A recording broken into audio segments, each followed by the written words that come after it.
Captain Max. Lancement du processus d'enregistrement.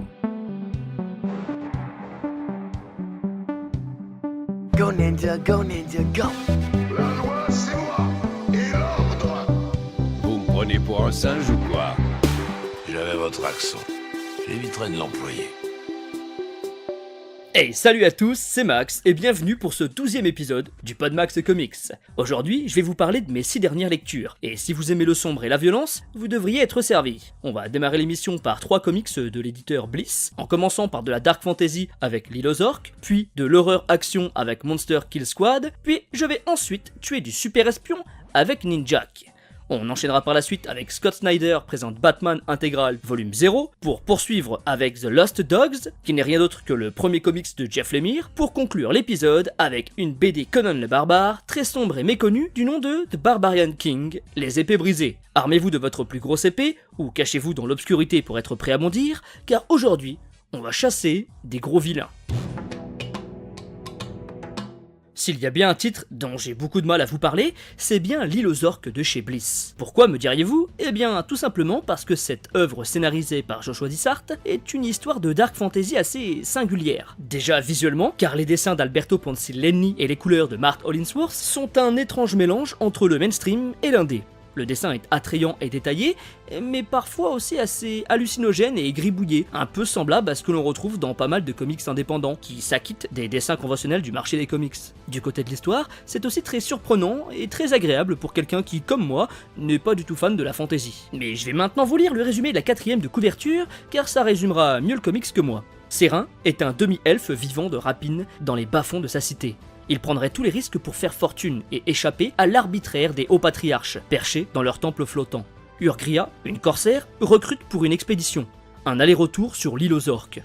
Un seul crâne d'orque vaut une vie de richesse. Alors pourquoi refuser? Avec Andun, un ancien esclave sorcier rendu fou par les hauts patriarches, ils vont mettre les voiles pour traverser la brume magique qui entoure l'île, et rencontrer l'inconnu, le sang et la mort. Qui de l'orque ou de Serin est le barbare, le monstre, la menace?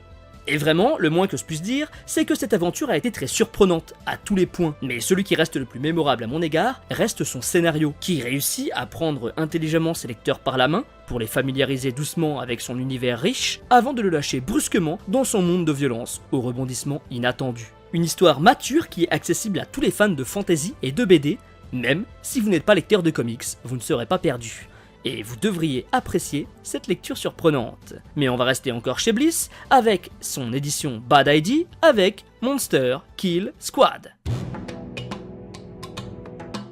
Quand j'ai vu Monster Kill Squad, je savais que c'était un comics pour moi, aussi bien dans son concept que dans ses dessins. MKS est une équipe de chasseurs de monstres composée d'experts très typés années 90. Dirigée par Joanne, une final girl devenue une commando badass à la Ellen Ripley, on y trouve aussi un cyborg, une sorcière et un colosse à la force surnaturelle. Leur quotidien est alors de traquer des démons, prenant l'apparence de clowns tueurs, de terribles sasquatch, de créatures tentaculaires cthulhuniennes, de médusas, de loups-garous et monstres en tout genre. Du côté du scénario, Christos Gage ne propose rien d'extraordinaire ni de révolutionnaire, mais ça fonctionne bien, et on ne demande qu'à voir d'autres récits de cette équipe. C'est très proche de ce que proposait déjà Bliss, avec des récits comme Book of Shadow ou Book of Death, très dans le style Suicide Squad. Par contre, du côté du dessin, je suis complètement fan du travail de Thomas Giorello, que j'ai découvert dans l'incroyable X-O Manowar de 2018. Pour moi, il se place largement au niveau d'Alex Ross, avec des illustrations mélangeant parfaitement peinture réaliste et comics. Tout ce que je peux reprocher à ce comics, c'est qu'il est bien trop court pour que l'on puisse être rassasié. On en veut plus, comme une série entière, avec au moins 12 numéros, et des épisodes bonus, comme à la fin de ce tome, pour présenter les membres de l'équipe un à un. Je ne sais pas si c'est dans les cartons, mais j'espère vraiment que cette série aura une suite, car c'est vraiment un bon premier essai, et ça mérite de s'étendre un peu plus, avec des histoires plus longues, peut-être plus originales, et surtout, un peu plus de travail d'écriture sur ses personnages. Bref, une lecture que je conseille à tous les férus d'histoires de chasseurs de démons. Et puisque l'on est bien parti avec l'éditeur Bliss, on va poursuivre avec ma 3e et dernière lecture de chez eux, qui n'est autre que Ninjak Super Killers. Ninjak fait partie des personnages de Valiant que j'ai découvert assez tard. Je l'ai bien évidemment croisé dans pas mal d'histoires, mais concernant ces séries en solo, je n'ai pas tout de suite sauté dessus, car j'avais très peur de découvrir un sous-Batman, ce qu'il n'est finalement pas. Ninjak, c'est un super espion du service des renseignements du Royaume-Uni, aussi connu sous le nom de MI6, mais dans le comics précédent, on apprenait que notre ninja du nom de Colin King quittait l'agence pour se mettre à son compte, et ce Ninjak Super Killers en est la suite directe. Cette fois-ci, c'est l'auteur Jeff Parker qui est au scénario, accompagné par Javier Pulido au dessin, la première partie, puis par Mike Norton pour la seconde. Et mon ressenti une fois la lecture terminée, enfin une fois le livre fermé, est que c'était une terrible déception. J'ai l'impression que ça a été bâclé à la va-vite, aussi bien du côté du scénario que de l'illustration. Mais avant toute chose, je tiens à signaler que j'aime beaucoup Bliss, et vous le savez, je suis toujours le premier à vanter nombreux de leurs titres et à applaudir leur édition. Mais là, je suis désolé par avance, mais mon avis sur Ninjak Super Killers va être rapide, mais salé. Je vais commencer par le visuel. Le choix de Javier Pulido pour illustrer ce comics Ninjak est très audacieux, mais s'avère malheureusement peu concluant, puisque en plus de rendre les scènes d'action peu marquantes et dynamiques, le coloriste n'a pas réussi à mettre en valeur le style très BD franco-belge de l'artiste. Et pour vous rendre compte que le souci vient bel et bien du coloriste, je vous invite à regarder le travail de Javier Pulido sur Robin Year One. Vous verrez que c'est autre chose. Aussi, gros problème, qui est sûrement une erreur partagée entre le scénariste et l'illustrateur, c'est la structure des pages et le placement des cases. Je n'ai jamais vu un tel souci dans un comics pro avant ce Ninjak Super Killers. Le sens de lecture de certaines pages n'a aucun sens. On nous demande de revenir en arrière sur une même hauteur pour suivre la narration, ce qui va à l'encontre totale de toute logique et qui n'ont rien justifié. Mais vu que j'ai bien conscience que ce n'est pas très clair à l'oral, je vous invite vivement à aller sur l'article Substack qui accompagne ce podcast pour mieux comprendre. Je vous ai réalisé un petit sens de lecture sur une page pour que vous puissiez comprendre le souci qui m'a fait un peu péter un câble à la lecture. Bon, du côté du scénario, Jeff Parker nous propose de l'ultra réchauffé. Si vous avez déjà vu Mission Impossible, John Wick, James Bond, Kingsman ou même n'importe quel film du genre, où une agence d'espionnage est corrompue avec des agents qui se font traquer, alors vous savez exactement ce que va proposer Ninjak Super Killers. Ah non, rajoutez tout de même un tout petit peu de super pouvoir afin de coller à l'univers Valiant. Je me suis énormément ennuyé avec cette lecture, si bien que je n'ai pas réussi à la terminer, je me suis arrêté aux 3/4, car je savais exactement où allait mener cette histoire et de quelle manière, puisqu'il n'y a quasiment aucune surprise. Et j'ai compris pourquoi lorsque j'ai lu la note de l'auteur à la fin du bouquin. Il pense que son œuvre est surprenante parce qu'il s'inspire d'une scène de Mission Impossible, lorsque Tom Cruise est en moto, pour créer une scène semblable avec Ninjak au guidon d'une trottinette électrique. Et ce qui n'aide pas non plus le récit, réside aussi et surtout dans les antagonistes de l'histoire, qui sont deux clichés ambulants reflétant le total manque d'idées de son auteur. Un frère et une sœur qui décident de s'attaquer au monde afin de s'enrichir, car lorsqu'ils étaient jeunes, ils ont servi de cobayes à une agence un peu bizarre pour leur donner des super pouvoirs. Pouvoirs qui, comme par hasard, sont parfaits pour lutter contre le tueur à gages Ninjak.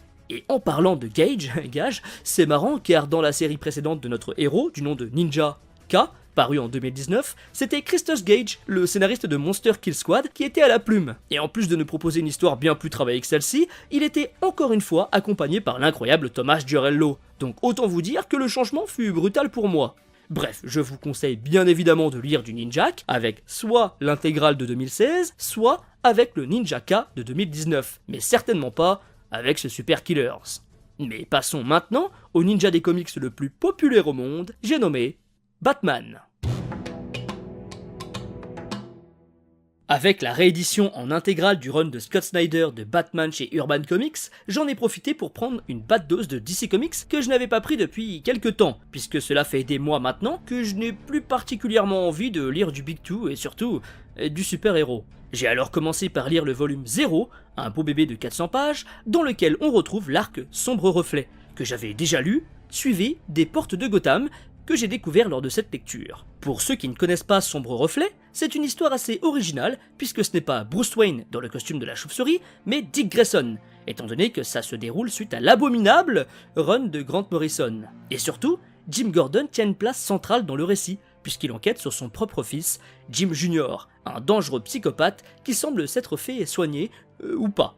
James Gordon est un personnage que j'affectionne tout particulièrement, et c'est donc toujours un plaisir de le retrouver, surtout que je travaille actuellement sur un projet pour le mettre un peu en lumière. Clin d'œil. Même si ce Sombre Reflet ne réinvente pas le style, c'est un très bon polar, avec un rythme crescendo parfaitement maîtrisé, et avec des personnages travaillés. Cependant, si je dois donner un petit point négatif, je dois avouer que je n'ai pas particulièrement accroché aux illustrations de Jock, qui maîtrise très bien le dynamisme, mais n'est pas très attaché aux détails ou au visage, qui sont, je trouve, très laid. Par contre, j'ai adoré les parties illustrées par Francesco Francavilla, avec la magnifique palette de couleurs rouge et violet en passant par le orange. Un style bien plus sympa pour du polar. À la suite des 11 issues de ce sombre reflet, j'ai découvert Les Portes de Gotham, un récit qui se déroule à la fois dans le présent, avec l'apparition d'un nouveau méchant qui s'attaque au monument de la ville, ainsi qu'une histoire en parallèle au 19e siècle, quand les familles Wayne, Cobblepot et Elliot ont fondé Gotham. Je ne suis pas sûr que le style d'illustration de Kyle Higgins fut le meilleur choix pour illustrer cette histoire un peu steampunk, puisque l'on a parfois une impression de webtoons un peu trop propre, mais par contre le design du vilain est très réussi, même si son origine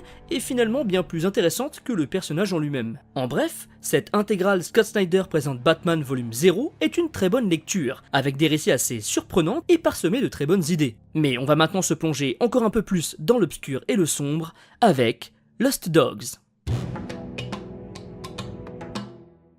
J'ai enfin lu Lost Dogs, le premier comics de Jeff Lemire, grâce à l'éditeur Comics Initiative qui nous propose en VF cet ouvrage sorti initialement en 2005. Mais si le comics est intéressant, son histoire et celle de Jeff Lemire l'est tout autant, surtout que vous allez le voir, elle est secrètement liée avec les Tortues Ninja. En 2004, Jeff Lemire n'était pas l'auteur et illustrateur connu et reconnu qu'il est aujourd'hui. À cette époque, il a presque obtenu son diplôme de cinéma et sert des burritos et des bières dans un bar toute la nuit, avant de se réveiller très tôt le matin pour réaliser sa passion, écrire et dessiner des BD. Après un premier échec, avec l'abandon de son projet de comics nommé Soft Malleable Underbelly, il décide de se lancer un défi, celui de Scott McCloud, qui demande d'écrire un comics de 24 pages en 24 heures. Mais après 12 pages en une nuit, Jeff a besoin de repos, et surtout, de faire de ce challenge un véritable projet artistique. Il va alors faire une demande de bourse à la fondation Xeric, fondée par Peter Laird, l'un des deux papas des Tortues Ninja. Cette bourse avait pour but de soutenir et promouvoir les créateurs en autopublication afin d'octroyer 5 000 $ à 5 d'entre eux afin de leur permettre d'imprimer leurs comics. Et même si c'était la 3e fois qu'il tentait d'obtenir la bourse, cette 3e fut la bonne, puisque grâce à ça, Lemire réalise un tirage de 700 exemplaires de Lost Dogs.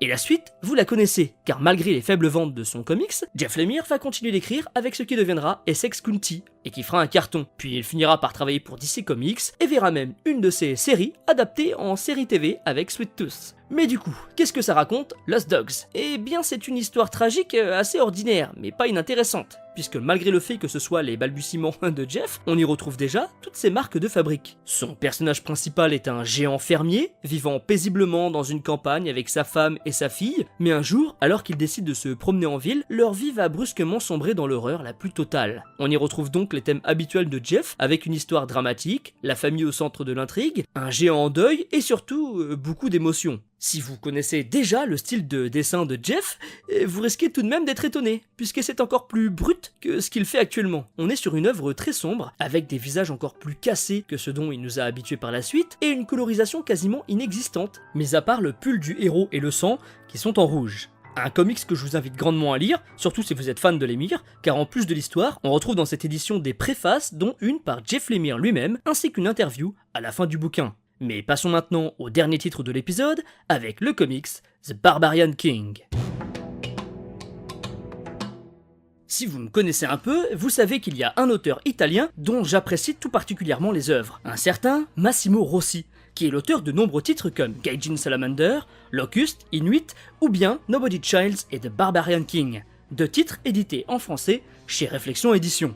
The Barbarian King, c'est une réinterprétation du plus célèbre barbare de la pop culture, qui fut d'ailleurs interprété au cinéma par Arnold Schwarzenegger et Jason Momoa, et qui eut droit à je ne sais combien de comics depuis l'écriture de sa nouvelle en 1932 par Robert E. Howard. Ici, Massimo fait le choix de placer l'histoire au moment où notre cimérien est bien plus proche de la fin de sa vie que du début. Alors qu'il est roi depuis de nombreuses années, notre guerrier se sent vieux, fatigué et las du manque d'adrénaline de son poste de monarque. Et le moins que l'on puisse dire, c'est que ce comics est sombre, aussi bien visuellement que scénaristiquement.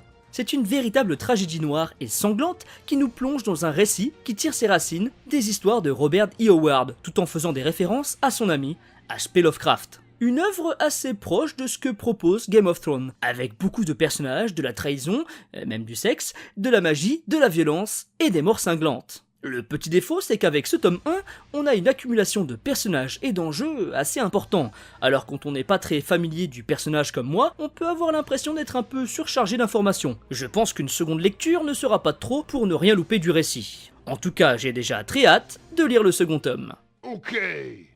Et bien voilà ce qui conclut ce 12e épisode du Podmax Comics. J'espère que celui-ci vous aura plu. Si c'est le cas, n'oubliez pas de mettre 5 étoiles sur votre plateforme d'écoute préférée, de me laisser des commentaires sur l'article Substack, ou bien même de faire vos achats comics via les liens d'affiliation, ou même en me soutenant directement sur Tipeee. Sur ce, je vous dis merci encore, et à très bientôt. Terrien.